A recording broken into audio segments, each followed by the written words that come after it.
On the Crested Butte Home podcast this week, my guest is Ben Eaton. And if you've ever seen someone paragliding around Crested Butte Mountain Resort, chances are it may have been Ben Eaton because he is an avid paraglider. So we talk about that sport and how he got into that when he was spending some time in Europe. And we also talk about his business, which is Get Bent. He is a blacksmith and he studied art, and metal is his medium of choice. So I ran into someone the other day who had just discovered the podcast, and she was nice enough to tell me how much she was enjoying it. So I really appreciate that. Really appreciate all of you who spread the word and enjoy the podcast. And as always, you can find me on the internet and Facebook and Instagram if you search Crested Butte's Home. Okay, let's go ahead and get on with the interview with Ben Eaton.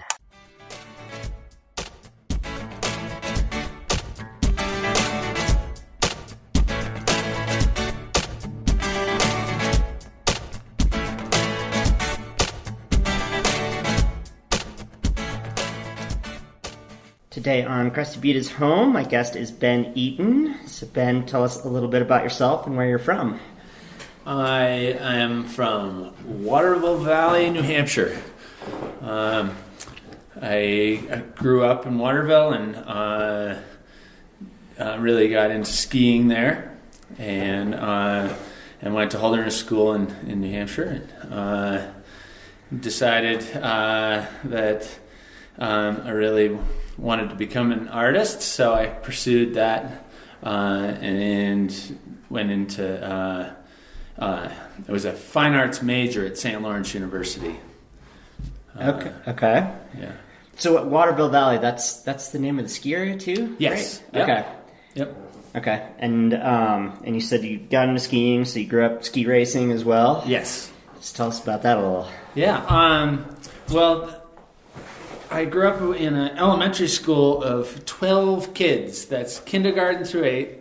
12 kids. So there weren't many organized team sports.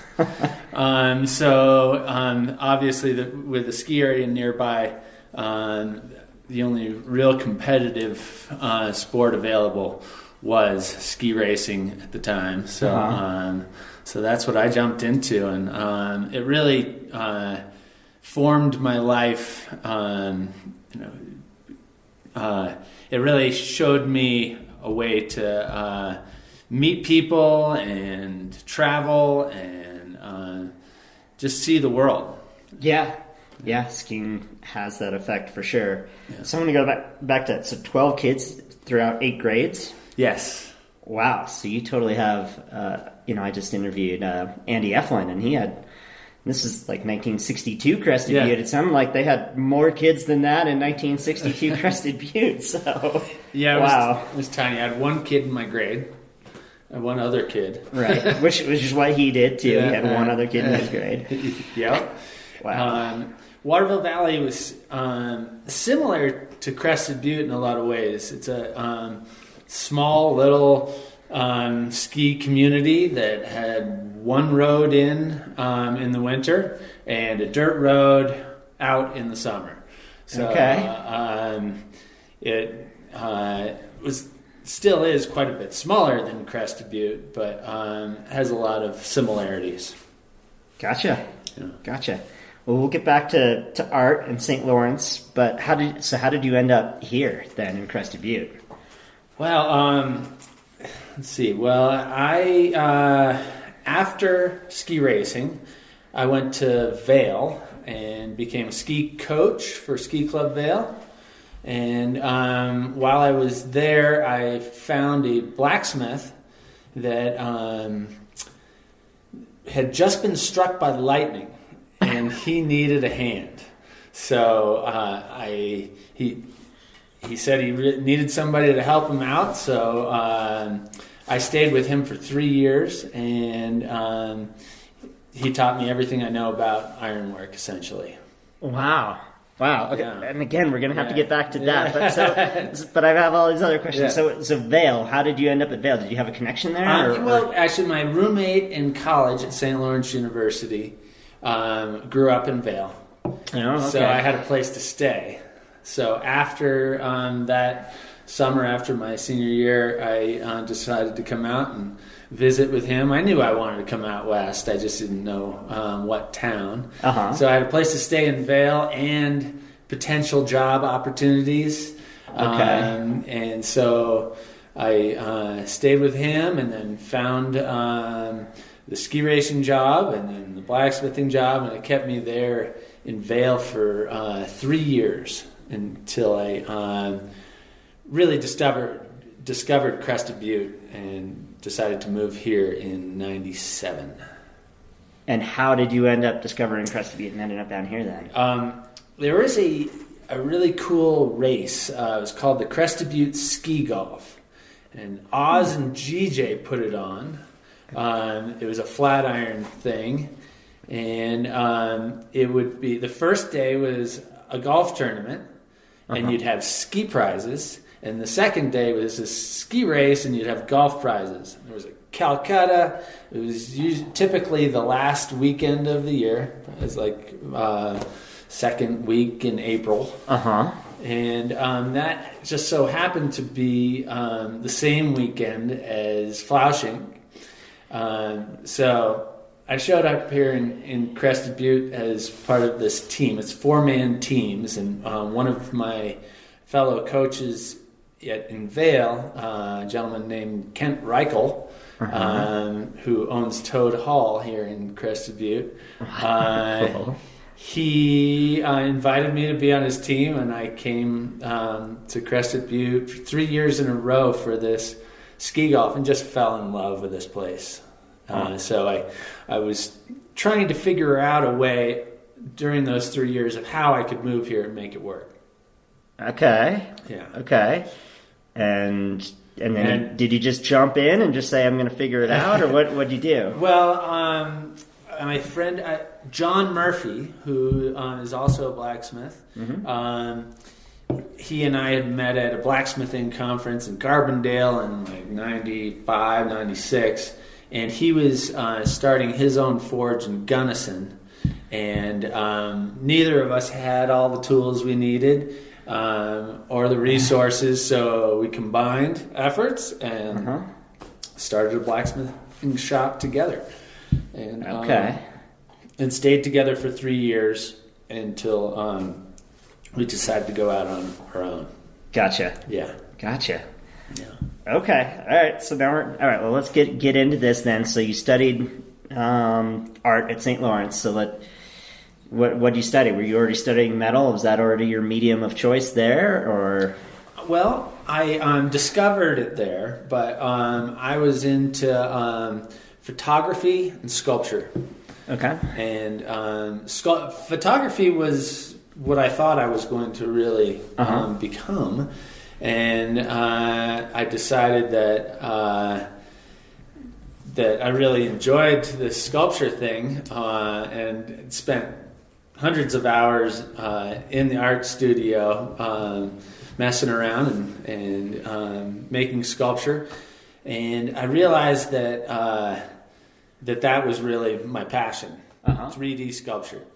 So I did a lot of cement sculptures that had iron armatures to them. So essentially the strength within the sculpture was made of steel that I would weld up, and then there'd be a layer of styrofoam, and then there'd be a layer of concrete, and it would take hundreds of hours to do these sculptures.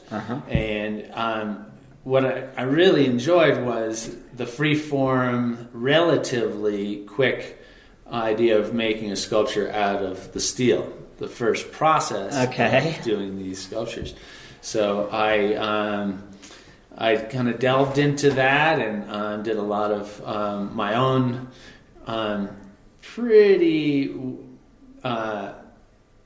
basic steel sculpture in college. And then when I went to Vail and met Steve Zorachek, the blacksmith, he taught me the finer art of blacksmithing and working with iron and steel. Okay. And so iron and steel, are those basically the two metals that you work with most of the time, or are there others as well? Well, steel is essentially the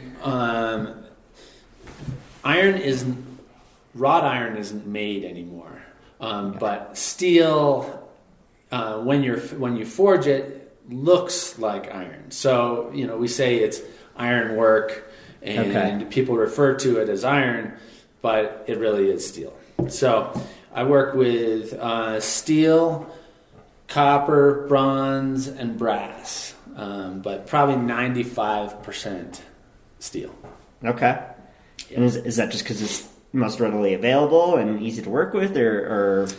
Well, it is certainly readily available, and it's far less expensive, and structurally it has a lot more integrity than the other metals.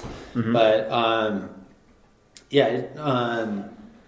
steel, if you look at blacksmithing, the history of blacksmithing, when you heat up steel to about 2,800 degrees, you can form it on an anvil, and that's really the process that I fell in love with.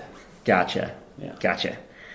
So you do a lot of different stuff with this. Some of it is just straight up art, and some of it is architectural features like fireplace doors and stuff. So what percentage of your business now is which?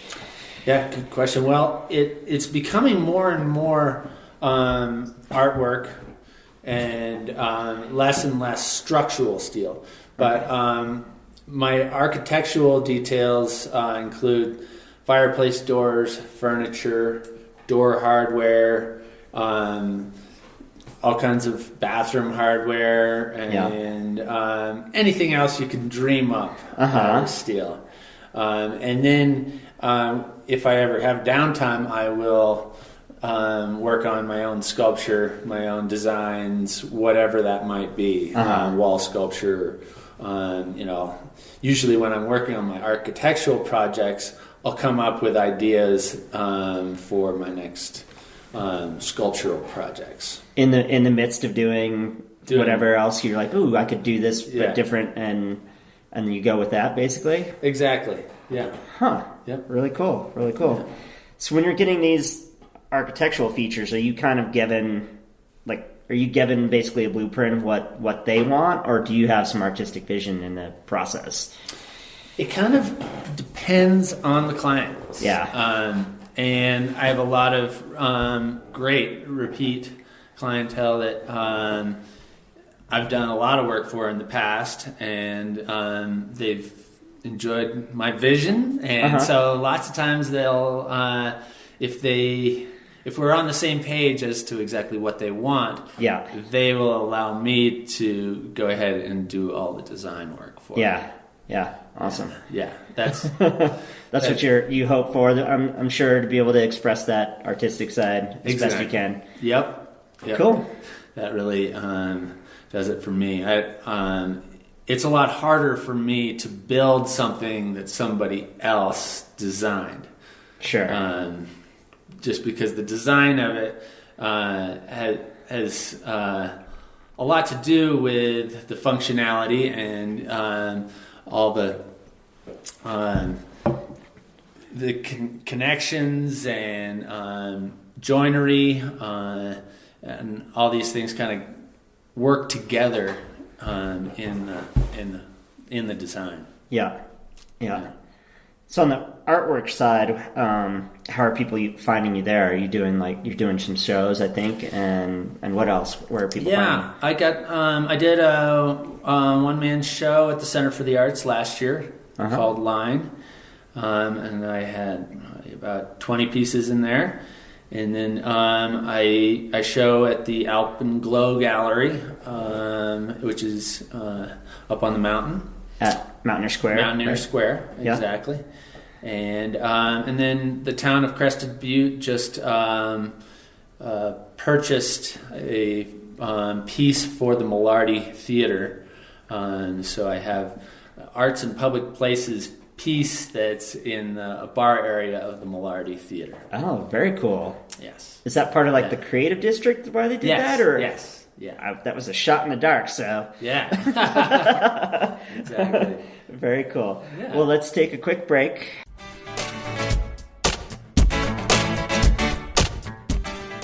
In this episode's Crested Butte Real Estate Minute, I wanted to talk about septic systems. Starting in June of 2019, a septic inspection will be required for the transfer of property in Gunnison County.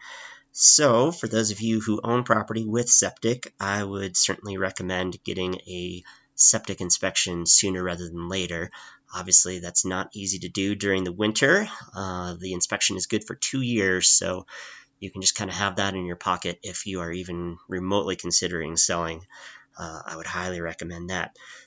My website is crestedbutterealestateagent.com. My name's Frank Consella.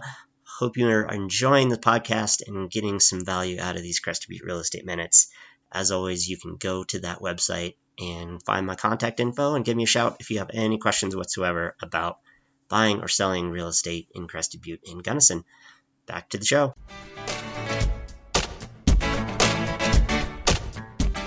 We're going to change subjects, and in addition to skiing, and I'm sure biking and a lot of other sports, one thing I know that you're into is paragliding. So how'd that start? Well, my wife was getting her MBA over in Geneva, Switzerland. And we were right on the border between France and Switzerland. And there's a mountain right behind our little condo that was it's called the Salève, and paragliding is a huge sport over there in Europe. Yeah, for sure. And I would be somewhat bored. I had spent a lot of the winter going around to a lot of the different ski resorts skiing, and then once the ski season ended, I was trying to figure out what to do with myself especially because my wife was in school all day, every day. Yeah. And I'm looking up and seeing all these people flying over my place. So I found one of the schools that was on the Swiss side of the border, and I started training with them. And normally people train for about a week and get on with their lives. I stayed for 6 months and just immersed myself in paragliding. And in the mornings when the weather was calm, I would do just tons of launches and landings. And in the evening or in the afternoon, when the weather was a little stronger, I would be the shuttle driver that would drive all the advanced pilots, and I'd watch them fly and then drive the van back down from the French side to the Swiss side. I went back and forth across the border probably 8 times a day. Okay. And you'd fly across the border, and then you'd drive across the border. Because it's cool now, because it's the EU. It's all the same. Exactly. Right? Yep. Yeah, so I had a really great time with it, and I knew that we'd be coming back to Crested Butte, and I had a few friends that had spent a lot of time paragliding. So I knew that it was something that I wasn't just doing for the time that I was in Europe. I was going to be able to come back here and do it as well. And that's exactly what happened. I came back and started flying with my friend Bo Thompson, Bo Jangles Thompson. And he's definitely my wingman. We try to watch each other's backs, and we've been flying together now for about almost 15 years. Oh, it's been that long, huh? Yeah. Huh. Yeah. Gotcha. So when you're first learning, explain that process more. And I guess explain it like if you were starting here in Crested Butte, because I think I know where people usually go, but maybe you could confirm that. Yeah. Well, Mount Crested Butte is a P4 site, which means it's an advanced site. Yeah. So you can't really learn on Mount Crested Butte. Yeah. And although we have a student hill up by Nicholson Lake, it's still, we don't have any certified instructors. Okay. And I highly recommend being instructed in paragliding. Some people just buy the gear and wing it, but that sounds crazy. Yeah, it's definitely one of those sports that you want to know what you're doing before you jump up there. Yeah. It's not a difficult sport, it's very, it looks like it's one of those crazy adrenaline sports, but it's really extremely relaxing. And once you've had a couple hundred launches and landings, it becomes second nature. Okay. And the place that a lot of people from here learn is Salt Lake City. That's what I've always heard. Yeah, point of the mountain in Sandy, Utah. Okay. And it has this geological feature there that works perfectly for paragliding. The morning wind will come out of the south, and so you can fly that side of the ridge, and then later on in the day, the wind will switch around, come from the north, and you just go over to the other side and fly to the other side of the point of the mountain. Gotcha. So, it's ideal for getting airtime, and then because of that, there's at least 4 or 5 companies that have set up shop there, so you can get all your equipment, you can get all your instruction, and tons of airtime. Gotcha. And then get your rating, and then come back to Crested Butte and fly the Butte. So how many times do you? I assume you start tandem. How many times do you do that before you get to go launch solo, or how much time are we talking? There's no rule there, okay. And especially because I learned in Europe, sure, and I learned in French, and I don't speak French. They're probably like, you just go fly, it's okay. pretty much. Yeah, it was great instruction, but it wasn't necessarily by the book. Okay. So I think it's much more by the book now, and if you start here in the United States, you have to. I think it's like 20 launches and landings for your P1, and then and you have to take a little test, and then you have to. Sure. I think it's like 100 for your P2. Maybe I think like 350 for your P3. Takeoffs and landings. Okay. Yeah. Don't quote me on those numbers, right, but it's somewhere in there. Something like that. Yeah. Okay. And you have to pass a bunch of written tests and show that you can handle the situations that you might be put in. Yeah. It's a very weather-dependent sport. Yeah. So I guess the number one thing is that you have to have the ability to, once you're up there on launch, you really want to fly more than anything in the world, but the wind is blowing 18 miles an hour instead of 15, you have to say, sorry, I can't do it today, unfortunately. And that can be very difficult. Sure. More difficult than anything else. Sure. Yeah. So where else do people fly locally other than the resort? There's a great site in Gunnison called Willow Creek, and it overlooks Blue Mesa, or Blue Mesa Mud Flats. Yeah. Hopefully not next summer. Yeah, hopefully not next summer. It's a great spot where you can drive your car off to this point that faces west, and probably 80% of the afternoons you have maybe 75, 80, something like that. A westerly wind that comes right in on launch. You can take off and ridge soar. Mm-hmm. So you're basically using the Venturi wind that's coming up that ridge line, and you can stay up for hours. Nice. And then land right next to your truck and go home. So there is no shuttle involved. Where for Mount Crested Butte or for a lot of these other places, you have to set up a shuttle. Yeah. So you launch, you go somewhere, and then hopefully somebody picks you up, or takes your car down to where the LZ is. You get somebody else to do it. Yeah.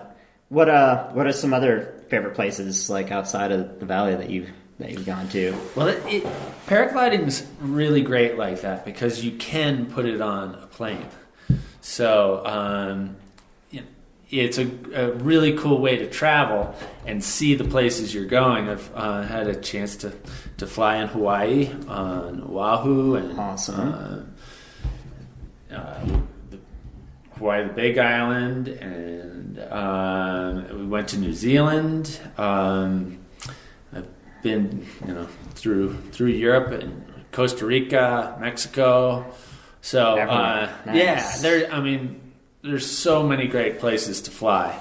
It's just a matter of having enough time to do it. Yeah, because your rig's only how much does your rig weigh? About 45 pounds. Okay, but, so not horrible. Yeah, and you can buy them much lighter.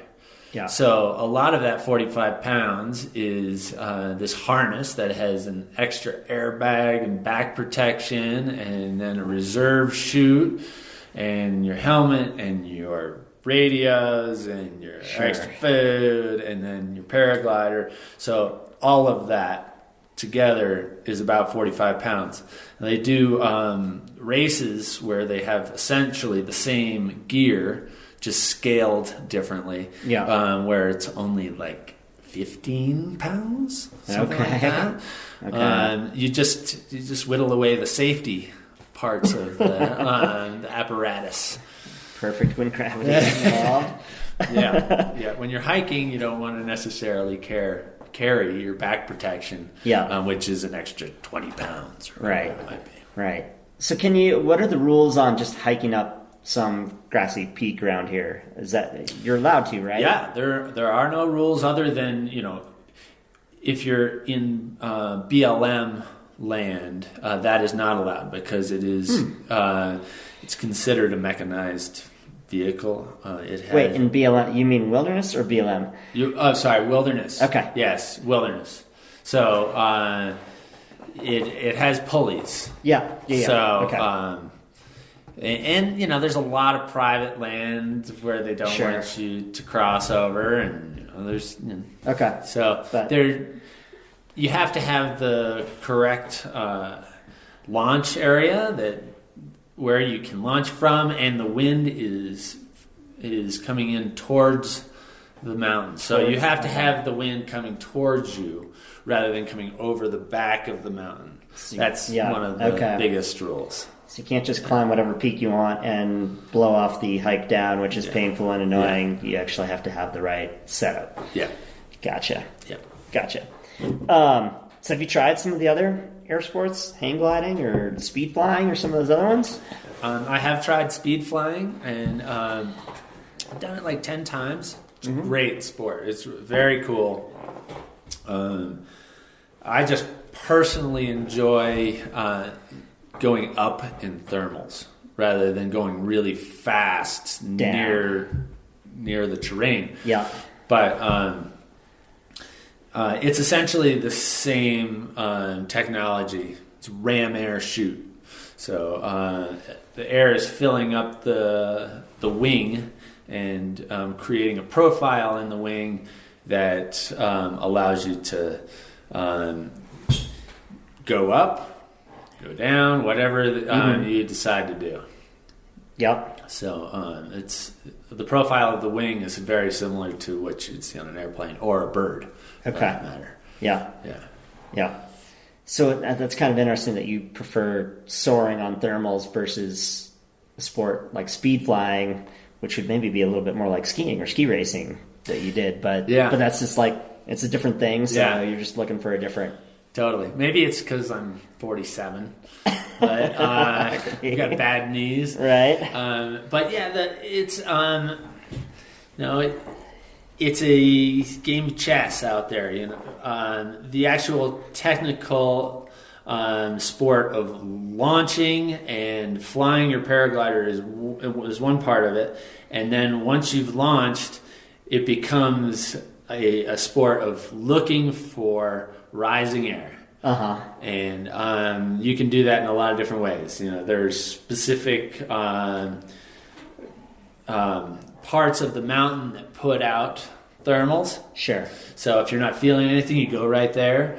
Or you might see a red-tailed hawk that's coring up. Mm-hmm. And so you go over to underneath where he is and you try to find the thermal that he is obviously in, or she. Yeah. They can essentially see the air. They can see those thermals. Uh-huh. So if we can see those birds getting the thermals, then we try to follow their lead. Sure. Sure. And I've heard that birds will even take your wings sometimes and fly with you. Is that? They have. It depends on the bird. There's some nests up on Mount Crested Butte that if we get too close to them, they will dive bomb our wings, and they've got really sharp talons, and sure. They've put holes in our wings before. Okay. So we have to do evasive maneuvers to steer clear, right? Of let them know you mean no harm, and that. But lots of times, if they're not protecting their nest, they'll just see us and go, "What is going on with these guys?" And they'll come over and fly with us, and they'll be 15 feet away, flying right next to you and looking at you in the eyes. That's what I've heard. Yeah, that sounds like a really cool thing.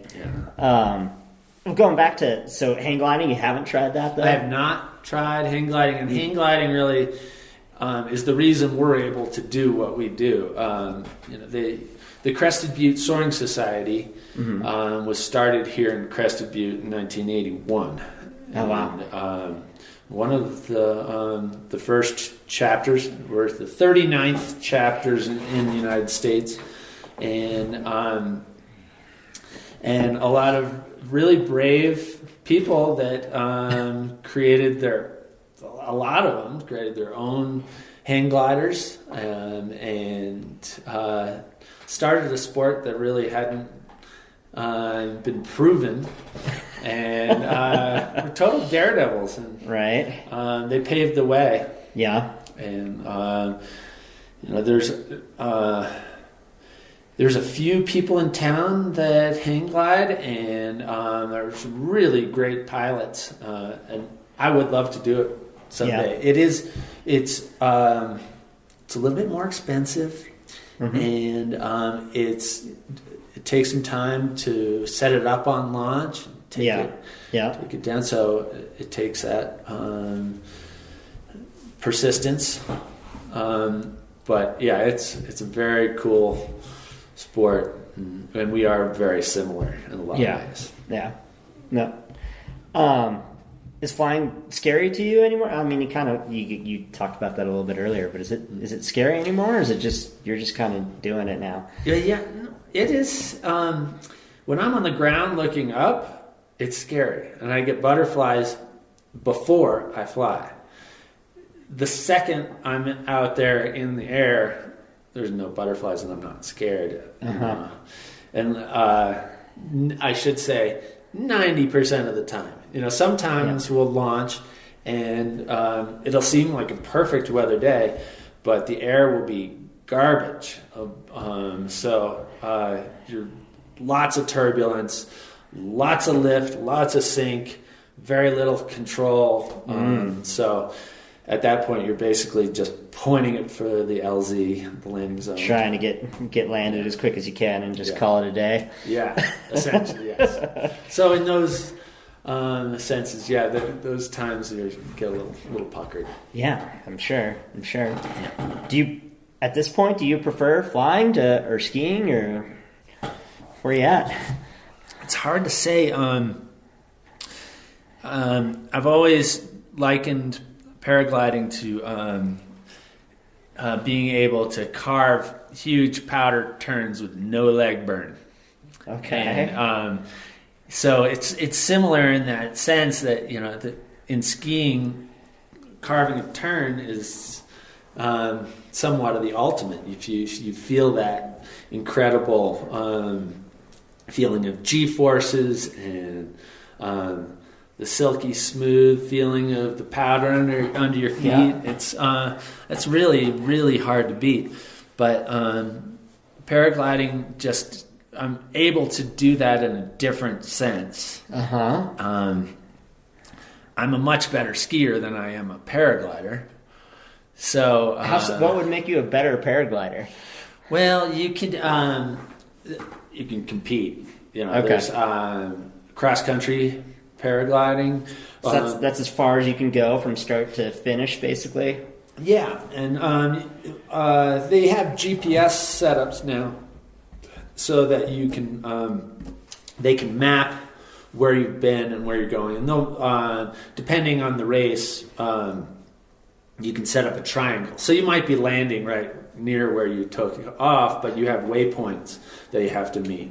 Okay, and it's a totally different sport. It's essentially looking at a larger sense of a mountain range where if you can just get up in one thermal, then the whole game begins.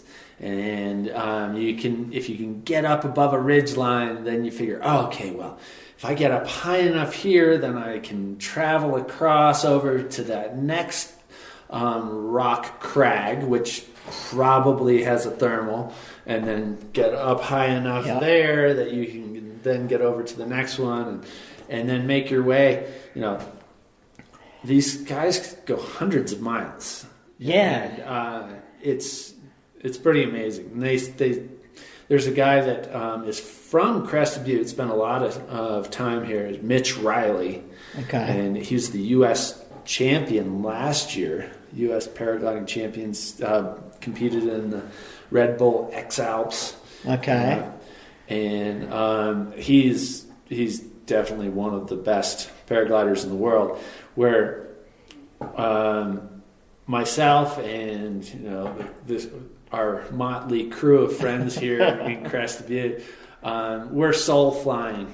Just flying for the sake of flying. Yeah, and no trophies. Yeah, maybe an attaboy in the LZ, but that's about it. Yeah. So I think, as you talked about distance, so I grew up in Golden, Colorado, and maybe this is just something I heard and it's not true, but I thought for a long time the record was like set from Lookout Mountain and someone landed in like New Mexico or something crazy. That could be. They'd go a long way from just there. following the whole front range all the way down, but maybe that isn't. I don't know. No, I believe it. They also have mountain records and then towing records. So I think the record, it goes from Florida to Texas. And essentially, if you get pulled up, not from Florida to Texas, but like the records are in Florida and in Texas. If you can get towed up to 1,000 feet up. Okay. And then if you look up in the sky and you see a sky that looks like the Simpsons clouds, little puffy clouds, and we call those cloud streets. Underneath each of those little clouds, those little puffy clouds, is a thermal, and that's what's creating that perfect little cumulus cloud. Okay. So you see a little puffy cloud, you go, okay, there's a thermal underneath it, I'm going for that, get up. And that's what both Texas and Florida are famous for. You can go hundreds of miles. That's funny. I would have thought that it was a mountain thing because you can see cliffs that are getting heated up and use those. But exactly, that's what I would have thought too. But, and they, personally, I've only really flown in the mountains. I've only towed 20 times, and I much prefer just jumping off a launch on a mountain. Yeah. Being towed, but down in Florida, there's some great pilots, and that's the only way they can get up there. I was going to say, there's nothing to jump off of in Florida, is there? No. Or run off of. But going back to that flying versus skiing thing, so is flying easier? As you mentioned, you're 47 now, so is that easier on the body than skiing too? Yeah, a lot easier. Yeah, it's very low impact, 98% of the time. Yeah. And Yeah, it's we're up there, and probably the most comfortable chair I own is this essentially a hammock chair that is my harness. Yeah, and it's extremely comfortable, and you can sit there for hours. And it's relaxing, and so it's very different from skiing in that sense, where skiing is there for me anyways, lots of adrenaline and lots of impacts. Whenever I get into my gear, I feel like I'm a teenager again. Yeah, and then probably ski a little bit harder than I should and feel it the next day, but. And in paragliding, there's almost no impact whatsoever. If you land properly, it can be a 0 mile per hour landing. You can just step down. It's almost nothing. So does that mean there are like 70, 75-year-old paragliders out there? There are. Okay. Yeah. Okay. Yeah, it's a great sport that you can do to your That's later good years. Good to know. Yeah. Because skiing gets pretty hard, I feel like, for most folks at some point around that age. But at some point it does. But anyway, let's start to wrap it up a little bit. Crested Butte is home for you, so why do you still choose to make Crested Butte your home? Well, I love the mountains. Crested Butte has always had this magical element to it. I feel like I'm at home here. Yeah. When you're always thinking, the grasses could be greener somewhere else. Of course. Yeah, and then all you have to do is jump on your townie and ride down elk and see 20 of your friends, and you realize, okay, this is home. Right. Yeah, and this is definitely where I want to be. I can travel from here, but this is where I think I'll be what I'll be calling home for a long time. Yeah, for sure. Yeah. Where can people learn more about you and your company and or local paragliders too? Yeah, well, for flying, it's the Crested Butte Soaring Society, and we do have a Facebook page. Look that up, and there's all the numbers you need there. And then my business, Get Bent Blacksmithing, is getbentblacksmithing.com. And it's easy. CrestedButteBlacksmith.com. A couple others. My shop is down at the old Glacier School, which is little red schoolhouse that everybody has seen if they've come to Crested Butte. From Gunnison. It's right on the side of 135, just north of CB South. I've got my blacksmithing studio right next to the old 1918 schoolhouse. So if someone wanted to check out what you do, is that cool? Is that good? Yeah, absolutely. Yeah, awesome. It's on the same property as Horizon Fine Gardens, and also Red Mountain Log Works. Yeah, and so we have people stop in there all the time, especially in the summer. Yeah, for sure. Although I would expect your shop to probably be pretty comfortable in the winter, actually. Yeah, it's pretty nice. Yeah, I was forging all day. I'm feeling it. Yeah, it's hot, even though it's been pretty chilly around here. It has been. We've had a real winter so far. Yeah. Anything else I should have asked, or that you want to get off your chest, or something? I don't think so. I think we kind of covered it. All right. Well, then, one last final question. Who else should I interview? Well, I was thinking Bo Thompson.